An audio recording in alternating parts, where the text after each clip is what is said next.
Welcome to the Monday Minute of the Hunt Backcountry podcast. These are shorter and more informal episodes where we answer your listener questions. Today, we are pre-recording this one on Sunday as we are last minute packing and taking care of things, working otherwise to head to Alaska tomorrow on Monday, Steve. Yeah, it seems surreal that it's here. Just yes, that's the case of every opening day, but it's like Yeah, all this anticipation and thought and planning and bam, here it is. let's And go. inevitably there's last minute things happening. Of course. We will be shooting a video. You and Justin will be shooting a video tomorrow going over like a what's in my pack for gear. And of course, that's just the pre-hunt. There's going to be more to come, post-hunt debriefs, podcast videos, etc. But just want to mention that up front to make sure that you guys via the podcast can go to YouTube and check that out. It may not be up yet as you're hearing this podcast, but just go over to our YouTube channel. There'll be a link in the show description. Hit subscribe so you can get that video and other future videos that, as we've been saying, there's more than just the podcast. So make sure you're following us there if you want to see that other content. Are you weighing anything last minute, Steve, on, I know you're still like packing and putting stuff together, but in terms of making decisions, is anything a toss up at this point, or is everything fully settled in your mind? No, everything's fully settled. We had all the different stoves and headlamps and things that we ordered to review during this process, and some of that was like staring at which one I wanted to take on this trip or. But I Hmm. got all that done kind of last night actually. And yeah, now it's just a matter of really finalizing everything. I got all my food prepped, just got to put it into the individual bags, count the calories and put it in the bags, but kind of did all the individual. I've really, I have a lot. It's kind of a pain in the ass actually, but I've kind of switched to going to Costco and buying like bulk items in bags, and then you got to, Yeah. re-bag it into smaller ones and using a scale and making sure that, the weight doesn't, I'm packing enough, like as far as each bag's the same calories. Um, but it took like almost 2 hours the other night by the time I did all that, repackaged all the meals, and I have these dried mangoes repackaged, these almond nut cluster things repackaged. I bought some pepperoni sticks from a company in kind of bulk and started putting, four of those per package. It just took some time. By the time it was all said and done, I was like, man, that's a lot of work for just 8 days of food. Are you just taking one extra day essentially of I food? am. Yeah. Yeah, Yeah. I'm doing the same. We hadn't talked about that, so I was curious what you were doing. No. Alaska being Alaska, we could get stuck out there, but if we're stuck out there, we better have some meat that we could meat that we could be eating on worst case scenario. Yeah. Yeah. I'll take 8 days and probably, yeah, I'd say 8 extra days, and then I throw in an extra two dehydrated meals or something like that. Yeah. Just cause. And then they said, oh, hopefully if we are in that situation where we're stuck out there, then we'll go, you'd be forced to do carnivore diet or something where you're eating nothing but meat for a couple days till a plane comes and gets you. It looks like we have a good weather window to at least get out into the field. So that's hopeful. Yeah, the weather's looking good those Tuesday, Wednesday, and then yeah, a little bit of rain in the forecast, but nothing that hasn't been doing every day up there. We're watching the weather last couple weeks. So we'll see. Definitely gonna be able to test the rain gear. I'm looking forward to that. I'm not obviously not only in this hunt, but just all the hunts, having four different sets and Mm. seeing how they compare, seeing how they hold up and perform. It's gonna be fun. Just was thinking of travel. I know we'll kind of get some questions and things like that. One helpful resource I can definitely share up front in terms of flying for hunts is I'd previously done a video on some of that, um, particularly with things like how I pack my rifle case, traveling with weapons, some of those topics. So again, that's another resource I can leave a link to in the show description. And then after the hunt, we will be talking about flying home with meat. You know, we've touched on those topics before. There's different methods, everything from checking it with you to In Alaska, there's a bunch of expediting services. We've talked about how we use Alaska Air Cargo. So again, that those are things we've talked about, but those are just things that, we are planning to share as well, on how it goes for this trip for sure. Listener questions, we've been getting a bunch, which is great. We'll touch on some in this episode for sure. One of them, in terms of following up from the hunt, Cody had wrote in and wanted to suggest that we document the wound channels, he has that in quote, wound channels from our Alaska hunts, and make some comparisons as we can throughout the experience project. I think we've mentioned that, Steve, that that's something we want to do. I will caveat and say, um, of course, in the field, there can be limitations on time, conditions, etc. But obviously, we've talked about all the smaller caliber stuff. We've talked about your 6 mil Creedmoor. Um, I'm hunting with my 7 Psalm again, etc. So that is something we definitely plan to do and share as much as we can, at least, from our experience and just be really candid and transparent. So, yeah, thanks for sending that suggestion. And Cody, definitely something on the radar. Yeah, I think we mentioned it multiple times that that's the plan. Just take the really just actually that reminded me I wanted to take a little portable tape measure. Oh, A there you go. portable tape measure, just like a little fabric tape measure or something, just to Yeah. hold dimensions of things and as we're cutting up the animal. Yeah.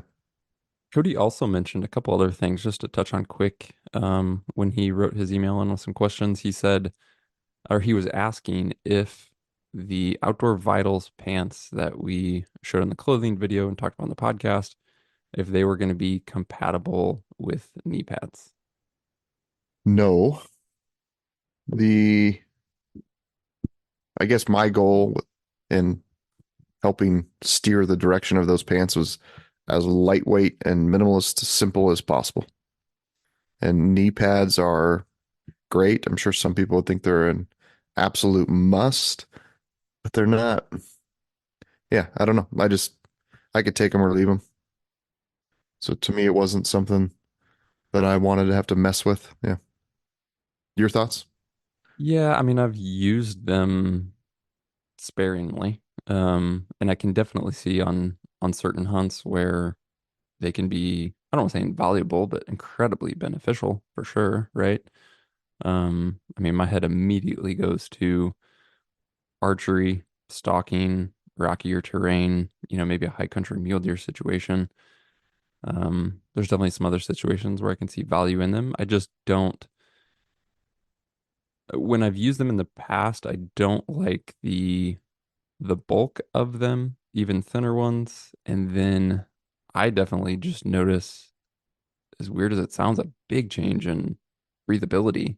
Partially breathability and partially just because, like, any foam, right? Especially as you put that close to skin, obviously a lot of these pants do have a sleeve holding that foam, not directly on the skin, but I just feel it gets sweaty, gets clammy.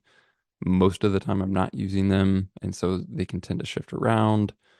Some do a better job, articulating, some don't. Sometimes the position of them works well, sometimes it doesn't. So, yeah, for me, I've used them on some hunts. They've been beneficial at times, but they are not a priority at all. They're not something that I consider when I am choosing pants, but I can see certain hunts where that would be a factor Yeah, in the future. certain, I don't know, your archery, antelope hunting, and you're like you're going to be crawling around on your hands and knees, right? Terrain, like very flat terrain, not a lot of topography there. Um, same as you, I don't like, they're just, I've yet to find a pair I like that just to wear all day long while you're hiking. And then it's silly to go, okay, well, I've got knee pads in the backpack and I'm going to pull them out just when I'm doing the stock and put them in. It's one of those kind of, it definitely can be quite painful stalking, crawling on your hands and knees when you're on sharp rocks. And if Mhm. you had knee pads at that specific moment, you'd be like, hell yeah, these are awesome. But then the other 99.99% of your hunt, they're annoying. And so to me, it's one of those like, just tough it out when you're in that situation where you got to crawl on your hands and knees. Cody also mentioned or asked, what is the timeline for getting Alaska gear reviews out, and then specifically said it would be nice to see the rain gear info before the law changes. He's referring to the changes Mm. with DWR, PFAS, some of those regulations. Um, in general timeline, we're happy to talk about how gear performs, like say after this first hunt. But again, especially with the rain gear, the goal is to take it on all of these hunts. So you're talking August, September, October. So a full recap won't be happening until after that point, into November at the earliest. But along the way, we're certainly happy to talk about experiences from an initial hunt for sure. And then in terms of seeing, or in terms of the timeline of rain gear and the laws changing, I don't know that companies are going to be fully transparent about that.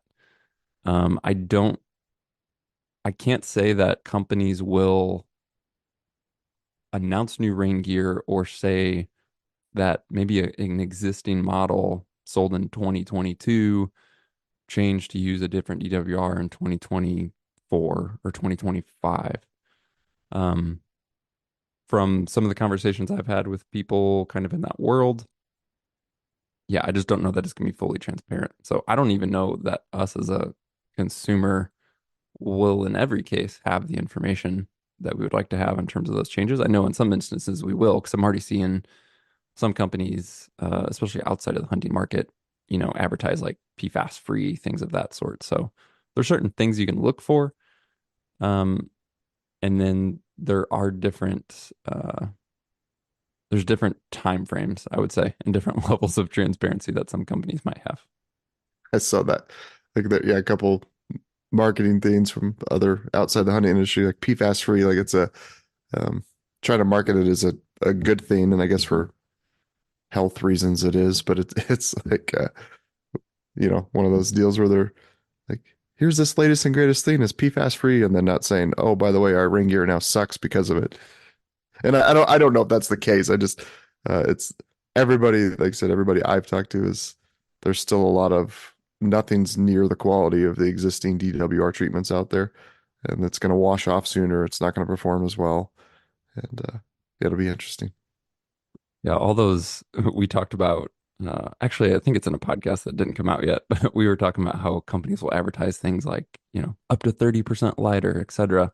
Oh yeah. If some of these ring gear or some of these companies want to be honest about their ring gear with the new DWR, they're going to have to say up to 30% less longevity.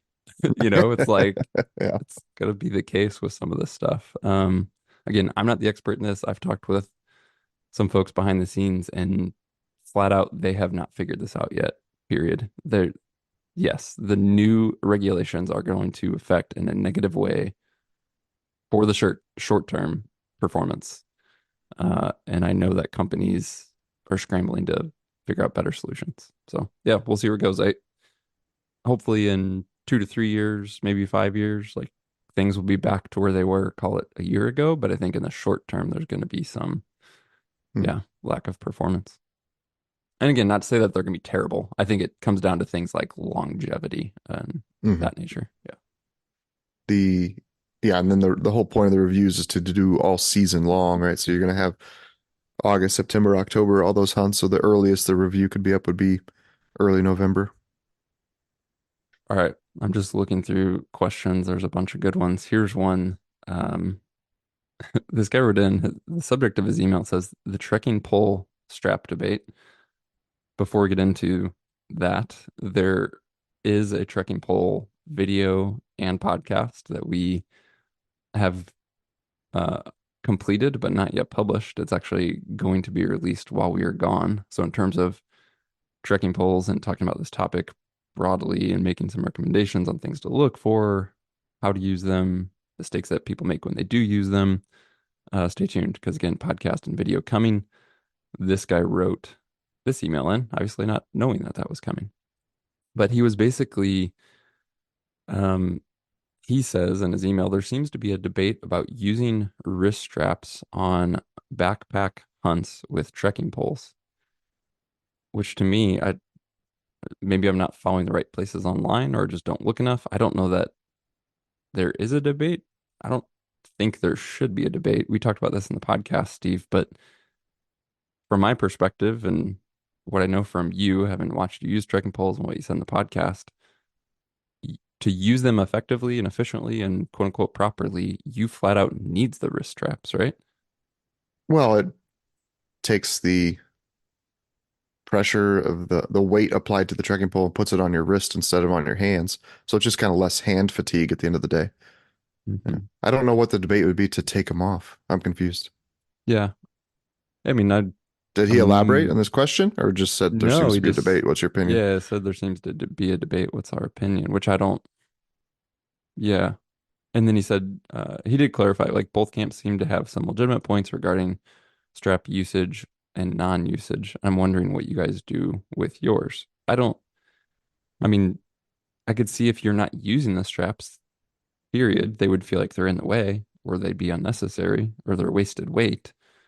But I think if you use them in the way that we use them and we show this and we talk about it in the upcoming podcast and video, you're going to be more efficient, have less fatigue, and are probably going to use the poles more effectively, and therefore they're worth the very minuscule amount of weight, and they don't seem unnecessarily in the way because you're actively using them in most situations. So, I mean, I can think of like a few times where I'm using my pole without the strap, and that has been in some very difficult, steep terrain. Like you're reaching really far with the pole, or you have it at a certain angle where the strap could be limiting on range of motion or like the angle um in which you're using the support. But in the vast majority of the cases, I'm using those straps. So yeah, stay tuned to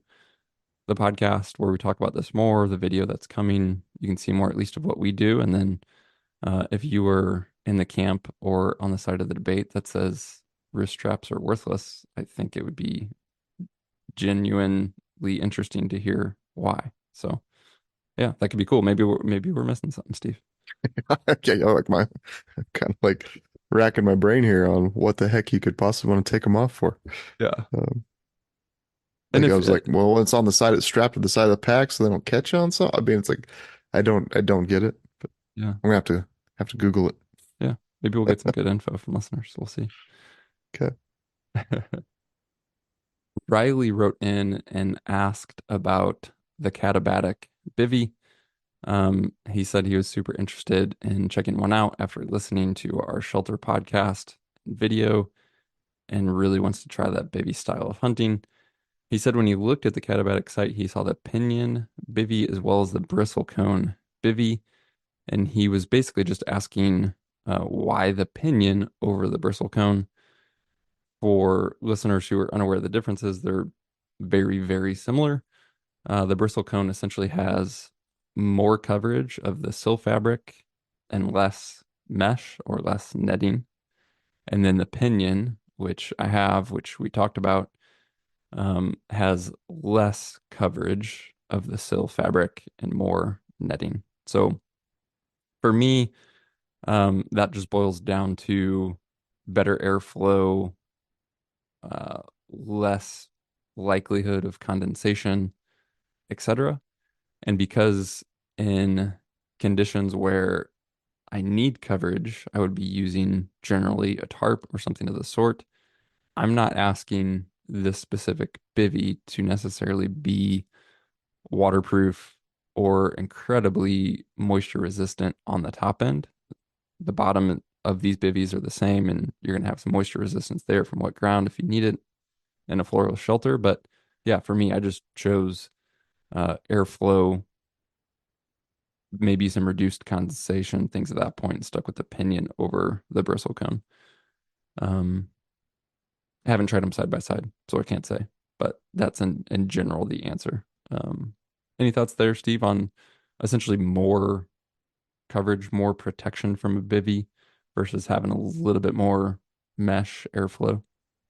No, I don't see the yeah. All the ones I've had are basically waist down or a cell nylon type fabric, and then waist up is all mesh. I don't know why catabatic. does the two differences? Be curious to look at their They're pretty description. similar. Yeah. Yeah. Why have two models? What's the distinction that they're calling there? Because it's not like one's waterproof and one's not, right? And then yeah, when there's weather, you're putting a tarp or some type of roof over your head, and so that's kind of a moot point. We mentioned this very early on in the experience project, but I can definitely see how it would be missed. WB wrote in and said he's loving the experience project and consuming all of the content and enjoying it. He says, I need to get a new bow. When do the bow episodes drop on the experience project? Next year? Yeah, I mean, we had debated the original plan in my head, with this giant picture, and to be honest, we've executed it at maybe 30% of what I really wanted to do. Just this has been one crazy summer with a lot of other projects going on behind the scenes.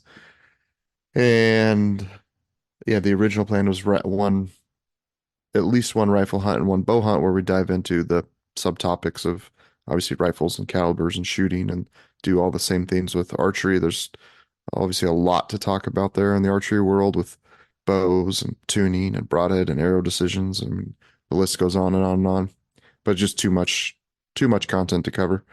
And yeah, so next year, if just obviously for us, we're how successful is the project? Is it worth? This is a significant amount of time investment for us away from doing other parts of running Exo Mountain Gear, and um, it's got to be.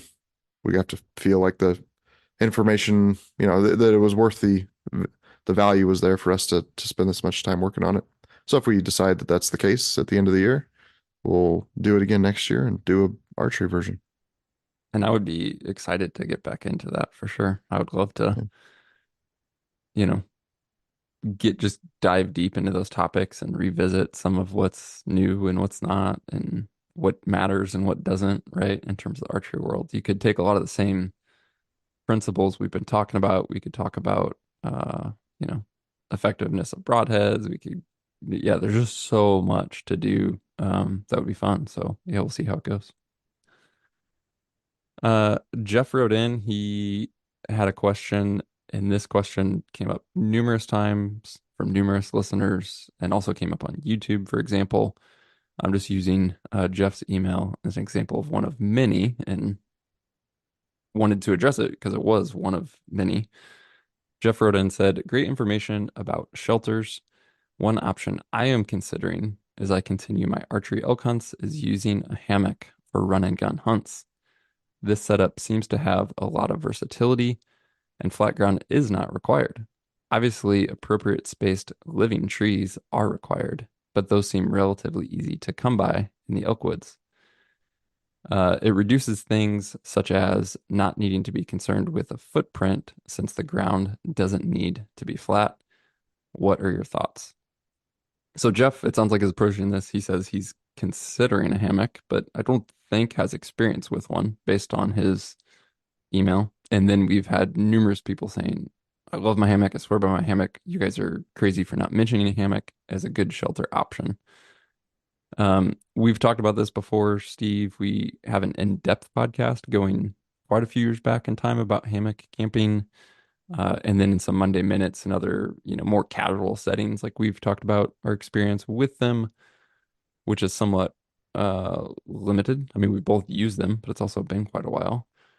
Um, to narrow down to Jeff though, because he sounds like he's considering it, but hasn't tried it. I see where he's coming from, but I would also like, I guess, urge him with some caution about using them or thinking that maybe they are as easy of a solution as he might think they would be. So I'm just curious, like, Jeff happens to call you, you're on the phone with Jeff. What are you telling Jeff?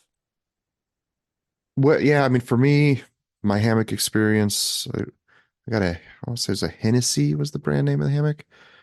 This is quite a few years ago, 2008, 9, something like that. And I didn't, I didn't sleep very well in it. Then it was also when it was below freezing. I did not have an underquilt and got very, very cold. Um, so I stopped using them. I know there's solutions around it. You could pack a under quilt, which is a basically a sleeping bag that goes underneath the hammock to insulate you from the air below. So you're essentially got to pack two quilts. Um, and then I don't know, it'd be worth testing again to see if there's ones that are redesigned or where I would sleep better in them, but I just did not sleep very well in it. And then when you contrast, um, the tree, you're limited to if it, it's a niche thing. Like you said, you have to have good living trees that are spaced out enough to make it work. And it's just not like that could be certainly harder to find than in contrast to a bivy sack where you can find a deer or elk bed, kick it out bigger and sleep right there. And I do think hammocks are don't have to be, but it's more of a fair weather shelter. I mean, I know you can set them up and be in some storms and whatnot, but if it's like super windy, your hammock's going to be, I guess you can guy line it out, but it's just going to be getting blown around. And so it's not really something if you know you're going into some good weather as far as bad weather, where wind and rain, then it's like you're already going to another tent. So I just don't like, I guess at the end of the day, yeah, to his point, you can sleep on the side of a mountain. You don't need a flat spot, so footprint doesn't matter. But also your shelter is entirely dependent on finding two trees evenly spaced apart. I think I could see situations, areas I've hunted where that's not an option. So, yeah, it wasn't even included in their shelter video just because it's not really on my radar anymore to use and check out. And yeah. If you're listening to this and use a hammock and love a hammock, that's fantastic. I think, and we've seen this come up as a theme with many things that we've talked about in the experience project of people saying, "Well, I do this and I love it." And just because we don't talk about it or don't prefer it, if you do, that's great. Like keep doing you. So, if you're a hammock guy and absolutely love it and have a great system, then go for it. It is for many of the reasons you said, Steve, not something I generally am very interested in. Again, I have used them in the past. I've also been on hunts where um, archery elk hunts. Like I can think of a year that my hunting partner Jared was using a hammock setup, and I had a solo tent. I think I was using a Gossamer Gear tent that year, but his setup was, just a lot more complex. It took a lot more time to set up. It was more difficult for him to find a spot than me to find a spot. It was far bulkier in the pack. So it was just like I've used them a bit. I have slept comfortable in them on some nights. But for hunting, I find them to be, unless conditions are perfect, I find them to be more complex, more limiting, more bulky, more troublesome. Um, Perhaps you could sleep better, but I just think there's trade-offs in most situations, unless the conditions are just super ideal. And then just livability and usability, certain things like if you do have to pass some bad weather, it's one thing to be in the tent and on the ground and sit up and be able to change clothes and sit there and cook or sit there and read or Mhm. whatever. But then you're in a hammock set up, and then even if you do have a good tarp, just the livability of being under that tarp and not in a shelter is totally different. And then people drastically underestimate the complexity of when you are running a hammock with a tarp. Those tarps, because of the height off of the ground and the angles you need, actually create a giant footprint. It's just not on the ground. So to have something that's weather worthy and a tarp that provides good coverage and a tarp that would provide good livability if you need to pass some time, etc. Um, those setups are more complex, take time. I know they can be simple once you get used to them, but yeah, they take time, and they are actually pretty limiting in spot selection. So yeah, for Jeff who's curious, I would say like everything else, I would say this about anything. Uh, Try it before you just go on a backpack hunt. Don't let that be the first time you try it. So check it out. You may love it. But those are some thoughts on that for sure. And the reasons I think we left it out of our shelter discussion. Let's see. Oh, we had a couple things come up about merino wool in response to um our question, or not our questions, our content on clothing. Um, one of which was merino wool for pants, and basically a guy was asking about that. The short answer there is I think they're a poor solution for your primary pant. Um, they just, Terrible. yeah, they're not going to have uh, durability, period, even on a blend, even with things like rip stop. I think they're, yeah, just a poor choice for pants. We've used them in the past. I know you have, Steve, like going way back in the day. I remember having Uh, ASAT merino pants like 10 plus years First ago Light, from First Light. wasn't that the Canab pant? Yeah, It Knabs. literally lasts 2 minutes in the woods before you'd have a hole in them. Yeah, Yeah, yeah. I think they've made them better, but yeah, it's just not needed, frankly. Mhm. Like the benefits of merino or don't apply to wearing a lightweight all around hunting pant. And then Tim asked about merino boxers. I don't, maybe we didn't cover this in the video. I know we mentioned on the podcast, but it was missing. And he was just asking what our favorite merino wool boxers were. Um, and I do remember talking about that in the podcast. And also, again, I'm not trying to be negative on merino. It has its place for things for sure. But both pants and boxers, I would say, are not good choices to use merino for sure. And then Tim also asked about if using synthetics, should I be worried about odor control over a 3 to 4 day hunt? What do you guys use for odor control? We talked a bit about odor in the clothing, and I think Tim was referencing what do we use for odor control? Nothing. There's just when you are on a backpack hunt, you are going to build up some level of odor, whether you sense it or not. I think enough odor that animals could sense it, especially if you're bow hunting. And so you are just going to have to be really diligent about doing the best you can to play the wind effectively. I don't care if you're 2 hours into a hunt or 2 weeks into a hunt, how much odor you think you have or don't have, how much your base layer does or doesn't smell to you. I anything to reduce odor that you perceive, I think is maybe helpful for you or your hunting partner, but still isn't going to be effective to game. And it really just boils down to the realities of trying to use wind to your advantage. And yes, like you can get burned by wind, of course, clearly.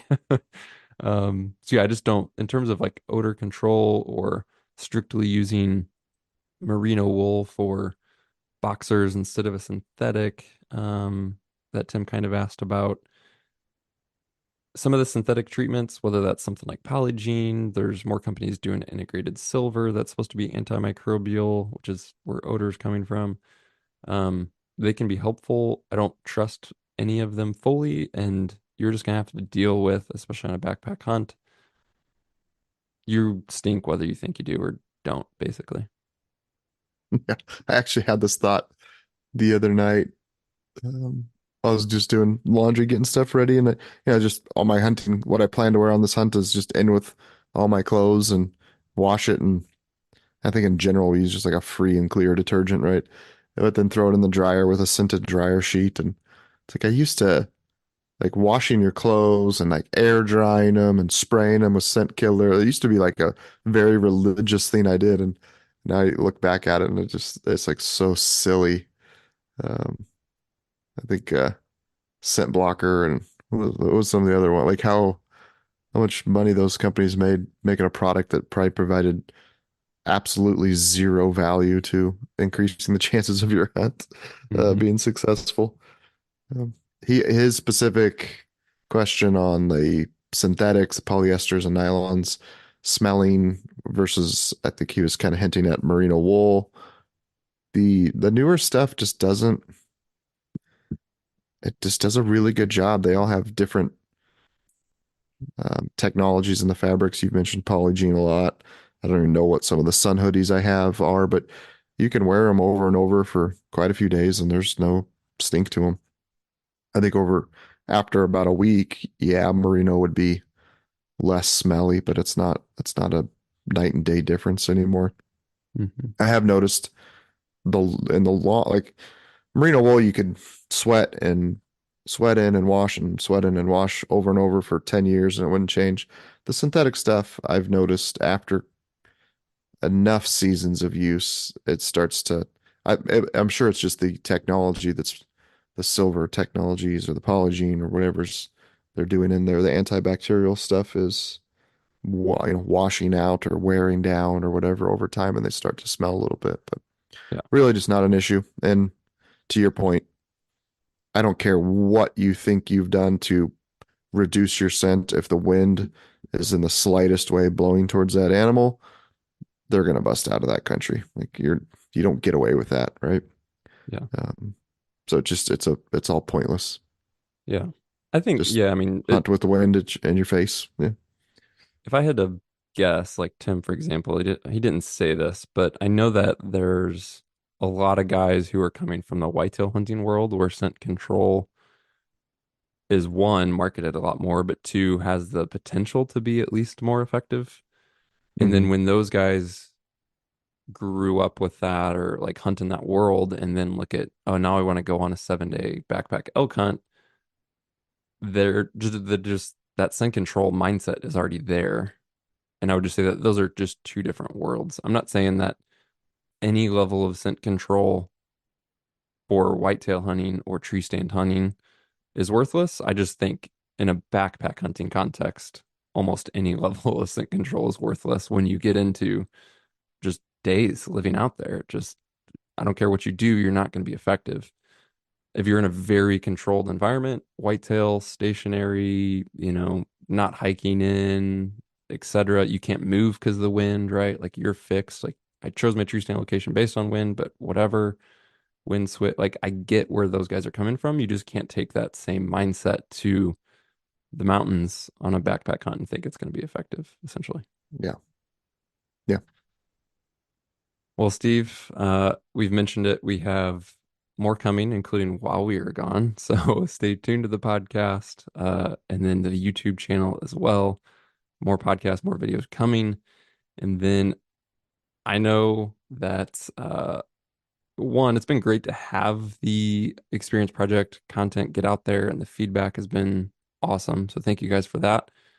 I also know that some of what we've talked about, and then, if we debrief like our caribou hunt, that's less relevant to the guy going on archery elk hunt soon. So we will in August have more content coming for some of those things like archery elk, mule deer, etc. So stay tuned for that as well. We're gonna pull some of our, I'll call it our greatest hits from the archives, right? We've been doing this podcast so long. So stay tuned for more to come in that regard as well. But as always, thanks for following along. Thanks for tuning in. Thanks for sending in the fantastic questions. If you have anything that you want to send into the podcast, just send that email to podcast@exomountaingear.com.